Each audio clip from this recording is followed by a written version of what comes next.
আসসালামু আলাইকুম। কানিজ রেসিপির আজকের আয়োজনে রয়েছে আপনাদের জন্য খুব সহজ এবং খুব মজার একটি রেসিপি। আজ আমি আপনাদের তৈরি করে দেখাবো কাবাবের বিরিয়ানি। সামনে যেহেতু কোরবানির ঈদ, সেক্ষেত্রে এটি আপনারা বাসায় ট্রাই করে দেখতে পারেন। খেতেও অসম্ভব টেস্টি এবং এটা বানাতে ঝামেলাও অনেক কম, সময়ও লাগে অনেক কম।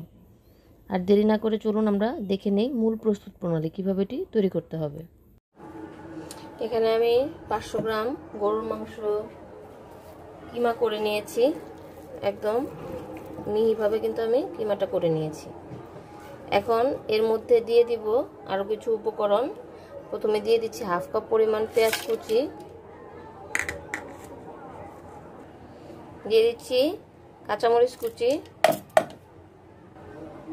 দিয়ে দিচ্ছি এখানে 1 টেবিল চামচ পরিমাণ আদা বাটা, দিয়ে দিচ্ছি 1 চা চামচ পরিমাণ ধনিয়ার গুঁড়া, দিয়ে দিচ্ছি 1 চা চামচ পরিমাণ জিরার গুঁড়া, দিয়ে দিচ্ছি 1 চা চামচ পরিমাণ গরম মশলার গুঁড়া, দিয়ে দিচ্ছি হাফ চা চামচ পরিমাণ কালো গোলমরিচ গুঁড়া, দিয়ে দিচ্ছি হাফ কাপ পরিমাণ পুদিনা পাতা, দিয়ে দিচ্ছি 1 টেবিল চামচ পরিমাণ লেবুর রস, দিয়ে দিচ্ছি 1 টেবিল চামচ পরিমাণ বাটার। বাটারটা মেল্ট করে দেওয়া যাবে না, শক্ত অবস্থায় দিতে হবে।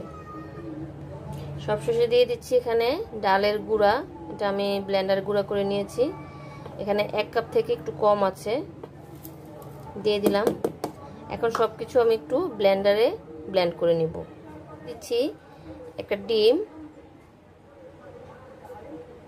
এবার এটাকে ব্লেন্ড করে নিব।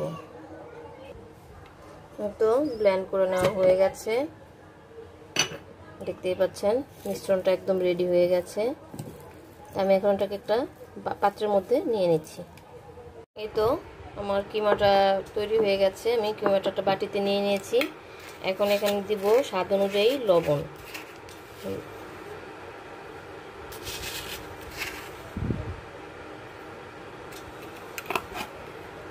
লবণ দিয়ে আমি একটু ভালোভাবে এটাকে আবার মাখিয়ে নিব, যাতে লবণটা সব জায়গায় ভালোভাবে মিশে যায়। মিশিয়ে নেওয়া হয়ে গেছে। এখন আমি কাবাবের শেপ দিয়ে নিব। এইটুকু পরিমাণ নিলাম। আপনারা যে যতটুকু পরিমাণ বড় করতে চান বা যে সাইজ নিতে চান সেই অনুযায়ী নিয়ে নেবেন। আমি এভাবে করে দিয়ে দিচ্ছি। এই যে একটা শেপ হয়ে গেছে।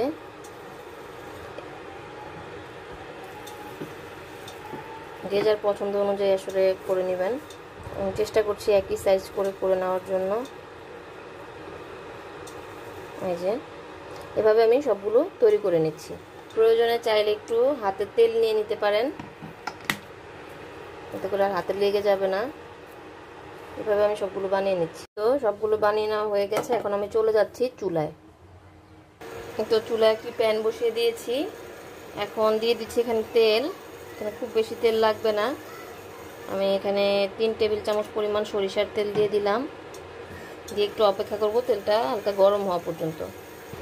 তো তেলটা হালকা গরম হয়ে গেছে। এখন আমি কাবাবগুলো এক একে দিয়ে দিব।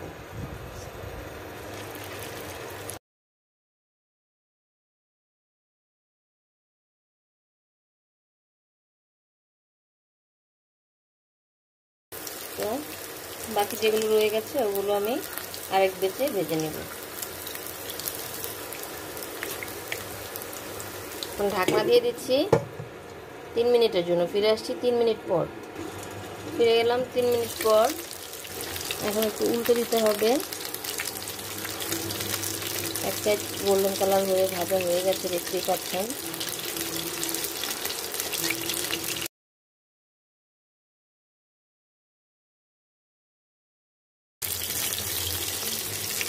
এভাবে করে সবগুলো একে একে উল্টে দিই। এই তো সবগুলো উল্টে দেওয়া হয়ে গেছে। এখন আবারও ঢাকনা দিয়ে দিব। ফিরে আসছি আরও 3 মিনিট পর। ফিরে এলাম 3 মিনিট পর। মাঝে একবার আমি নেড়ে দিয়েছিলাম সাইডগুলো হওয়ার জন্য। এখন এক সাইড উল্টিয়ে সাইডগুলো হওয়ার জন্য দিব।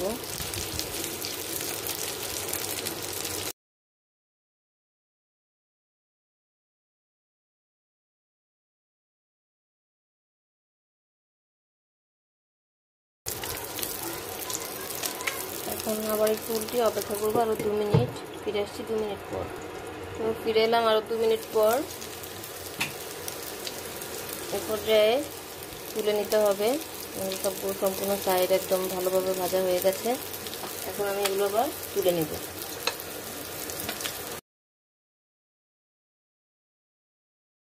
তুলে নেওয়া হয়ে গেছে। আর একটু তেল দিয়ে দিলাম। আবার বাকি কাবাবগুলো আবার দিয়ে দিচ্ছি।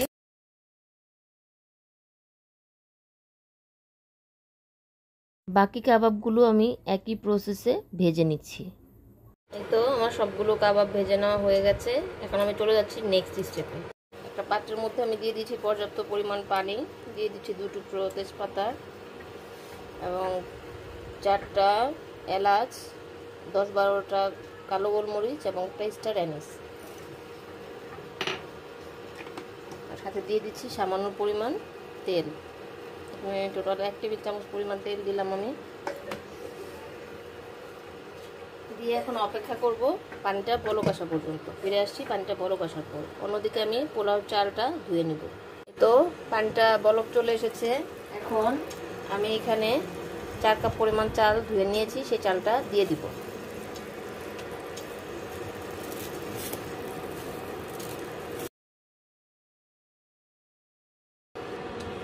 তো দেওয়া হয়ে গেছে। এখন আমি এটাকে নেড়ে নিচ্ছি, চালগুলো দলা পেকে যেতে পারে। এবং আমি এর মধ্যে এখন দিয়ে দিব লবণ, যাতে করে রাইসটা ভালোভাবে লবণ হয় সেভাবে দিতে হবে। লবণ দেওয়া হয়ে গেছে। আবার একটু নেড়ে ঢাকনা দিয়ে দিব। এখন রাইসটাকে আমার 80% পর্যন্ত কুক করতে হবে, ফুল বয়েল করা যাবে না। 80% বয়েল হলে আমি এটা নামিয়ে নেব। এখন আবারও ঢাকনা দিয়ে দিচ্ছি এবং অপেক্ষা করব 80% বয়েল হওয়া পর্যন্ত। তো আমার রাইসটা কিন্তু 80% বয়েল হয়ে গেছে, দেখাই। এ পর্যায়ে আমি এটাকে নামিয়ে নিব, নাহলে কিন্তু বেশি বয়েল হয়ে যাবে। এটাকে নামিয়ে পানিটা ঝরিয়ে নিচ্ছি। এবার চলে এসেছি মূল রান্নায়। আমি চুলায় একটি প্যান বসিয়ে দিয়েছি এবং এখন এর মধ্যে দিয়ে দিব তেল। 4 টেবিল চামচ পরিমাণ তেল দিয়ে দিলাম। গরম হয়ে গেছে। এবার দিয়ে দিচ্ছি পেঁয়াজ কুচি। এখানে টোটাল 1/2 কাপ পরিমাণ পেঁয়াজ কুচি দিয়ে দিলাম। এখানে আমি যদি পেঁয়াজের বেরেস্তা করতাম তাহলে পেঁয়াজ কুচিটা আরও বেশি লাগতো। আমার পেঁয়াজের বেরেস্তা আছে, তাই আমি আর বেরেস্তা করলাম না। আপনারা যদি বেরেস্তা আপনাদের রেডি না থাকে, বেরেস্তা করতে হলে এখানে 1 কাপ পরিমাণ পেঁয়াজ ভেজে নেবেন। ফার্স্টে পেঁয়াজটাকে ব্রাউন কালার করে ভেজে নিচ্ছি। দিয়ে দিচ্ছি এখানে 6 পিস কাঁচামরিচ, আমি আস্তই দিচ্ছি। পেঁয়াজটাকে আরও কিছুক্ষণ ভেজে নিব। তো পেঁয়াজগুলো আমার ভাজা হয়ে গেছে, ব্রাউন কালার করে ভেজে নিয়েছি। এখন এর মধ্যে আমি কিছু মশলা অ্যাড করব। মশলাগুলো দেওয়ার আগে আমি এখানে দিয়ে দিচ্ছি পানি, যাতে মশলাগুলো পুড়ে না যায়। দিচ্ছি 1 চা চামচ পরিমাণ হলুদের গুঁড়া, 1 চা চামচ পরিমাণ শুকনা মরিচের গুঁড়া, ধনিয়ার গুঁড়া 1 চা চামচ পরিমাণ, জিরার গুঁড়া 1 চা চামচ পরিমাণ, আদা বাটা 1 টেবিল চামচ পরিমাণ দিয়ে একটু নেড়ে দিচ্ছি। দিয়ে দিচ্ছি রসুন বাটা 1 চা চামচ পরিমাণ। সবগুলো উপকরণ ভালোভাবে মিশিয়ে নিচ্ছি এবং আর একটু পানি দিয়ে দিয়েছি, জাস্ট মশলাটা যেন ভালোভাবে কষে যায়, মশলাটা যেন না পুড়ে। এবং এই পর্যায়ে দিয়ে দিচ্ছি 1/2 কাপ পরিমাণ টক দই। টক দইটা আমি একটু বিট করে নিয়েছিলাম। এবং এবার দিয়ে দিচ্ছি একটু বিরিয়ানির মশলা, এটা না দিলেও চলে, তারপর আমি একটু টেস্ট বাড়ার জন্য দিয়ে দিচ্ছি এখানে 1.5 টেবিল চামচ পরিমাণ। দিয়ে একটু মশলাটাকে ভালোভাবে কষিয়ে নিব। এখন আর একটু লবণ দিয়ে দিব। লবণটা বুঝে দিতে হবে, জাস্ট মশলার জন্য যতটুকু লবণ লাগবে ততটুকু দিয়েছি, যেহেতু রাইসের মধ্যে আমার যথেষ্ট লবণ আছে, তাই আর এক্সট্রা লবণ ওভাবে আমি বেশি লবণ দিলাম না। কাবাবের মধ্যেও লবণ আছে, রাইসের মধ্যেও লবণ আছে। এখন জাস্ট এই মশলার জন্য যেটুকু লবণ প্রয়োজন সেটাই দিয়ে দিলাম। তো ঢাকনা দিয়ে দিচ্ছি 1 মিনিটের জন্য। ফিরে আসছি 1 মিনিট পর। ফিরে এলাম 1 মিনিট পর। মশলাগুলো ভালোভাবে কষে গিয়েছে এবং তেল ভেসে উঠেছে, দেখতেই পাচ্ছেন। মশলাটা কষে গেলে এখন এই পর্যায়ে আমি এখানে কাবাব দিয়ে দিব। আমি এখান থেকে সবগুলো কাবাব দিব না, কিছুটা রাখবো ডেকোরেশনের জন্য, আর কয়েকটা কাবাব এখানে দিয়ে দিব। ওটার মধ্যে কিছুটা কষিয়ে নেব। এই কটা রেখে দিলাম ডেকোরেশনের জন্য। আলতো হাতে নাড়তে হবে। এই তো মিশিয়ে নেওয়া হয়ে গেছে। এখন আমি এখানে দিয়ে দিব আমি যে এই চালটা সিদ্ধ করে পোলাওটা সিদ্ধ করে নিয়েছিলাম সেখান থেকে। আমি পুরোটা একসাথে দিব না, এখানে আমি লেয়ার তৈরি করে দিব।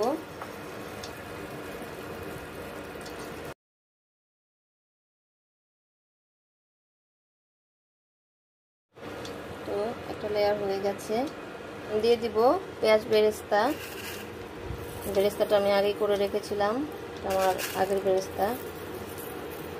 আমার চ্যানেলে বেরেস্তার একটা রেসিপি আছে, এটা ফ্রিজে দীর্ঘদিন কীভাবে সংরক্ষণ করা যায় সেই পদ্ধতি সহ।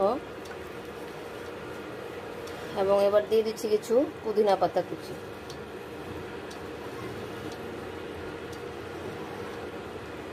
দিয়ে আমি আরেকটি লেয়ার দিয়ে দিব। এবার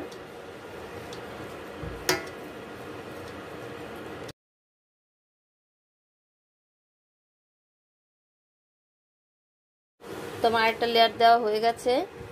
এখন আমি একটু ফাঁকা করে করে ফুড কালার ইউজ করব। আমি ইয়েলো ফুড কালারটা ইউজ করছি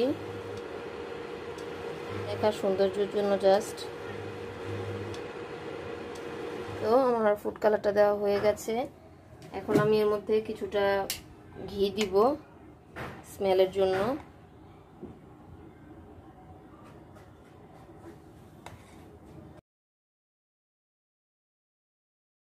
এখন আবারও দিয়ে দিচ্ছি উপর দিয়ে পেঁয়াজ বেরেস্তা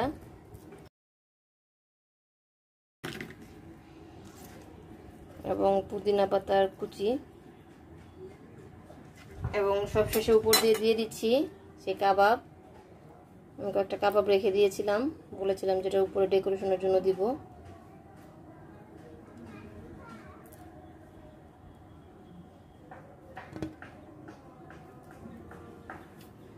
এই তো সবকিছু দেওয়া শেষ।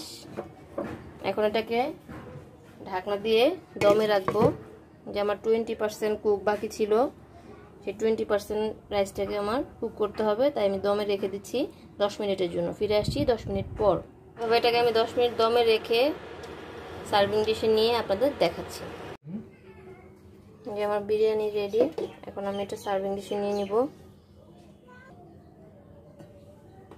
এই তো আমার মজাদার কাবাব বিরিয়ানি রেডি হয়ে গেছে। দেখে নিশ্চয়ই বুঝতে পারছেন কতটা ইয়ামি হয়েছে, এবং অনেকটা ঝরঝরেও কিন্তু হয়েছে। আজ তাহলে এই পর্যন্তই। সবাই ভালো থাকুন, সুস্থ থাকুন, নিরাপদে থাকুন। পরবর্তী ভিডিও দেখার আমন্ত্রণ রইল। সে পর্যন্ত সবাইকে আল্লাহ হাফেজ।